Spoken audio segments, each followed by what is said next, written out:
Hello guys, I am Shanmugapriya, lecturer in SNS College of Allied Health Science, taking Principles of Anesthesia 1 for second year students. Today's topic is about manifold room.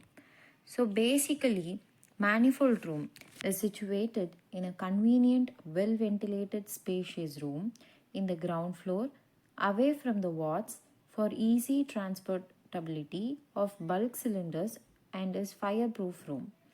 It is constructed with non flammable material and must have easy accessibility for transporting vehicle to reach. Gas is fed into the pipeline from huge cylinders through two manifolds controlled by an automatic control panel kept elsewhere in the hospital in a room.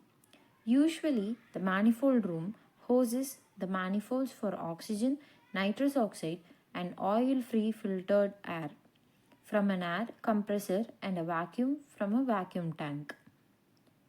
Safety precautions in a manifold room. The manifolds must be housed in a well ventilated room constructed with fireproof material such as concrete. Ventilators must be provided at the top and bottom of the room. It must have adequate space for handling trolleys, bulky cylinders, for easy changing of cylinders on the manifold, keeping extra reserve cylinders, etc. No oil, grease, or any other flammable material should be brought into the room. There should be no high voltage electricity cable. There should be no drains or gullies where gas can collect. The compressors and reservoirs for the central vacuum plant for medical compressed air should not be housed in the manifold room. Provision should be made for securing the cylinders to the wall. All the personnel should be made to understand that compressed gas, particularly oxygen, can be dangerous if mishandled. Adequate number of adequate size fire extinguishers must be available at strategic points. Gas manifold and control panel. When a number of cylinders are connected simultaneously into a single pipeline through many side connections, it is called as manifold. For uninterrupted supply, two manifolds will be kept on either side of an automatic device known as central control panel. Each bank, that is side manifold, must contain at least an average day's supply with a minimum of two cylinders. During operations, all the cylinders in both the manifolds will be opened.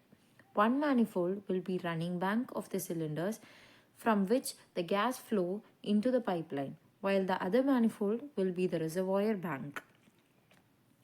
A double shut valve with central pressure reducer is used. This double shut valve makes the reserve bank automatically take over when the running bank gets exhausted. When the running bank nears exhaustion, as sensed by a device where the pressure for activation is set, the reserve bank automatically takes over to feed the gas into the pipeline.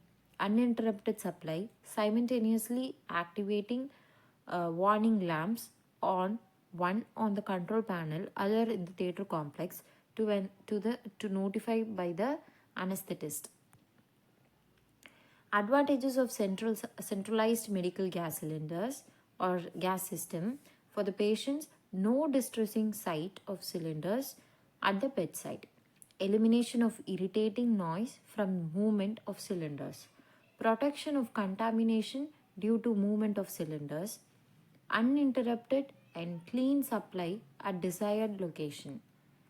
For the hospital staffs, the advantages are instant availability of gas on taps, clean, safe, and reliable delivery of gases, continuous flow of gases when and where required, minimal accident hazards due to mishandling of cylinders. For hospital administrator, easy purchase of gases in bulk quantities at favorable terms. Economy on purchase of cylinders, fewer breakages, minimum damage to building due to handling of cylinders. Thank you.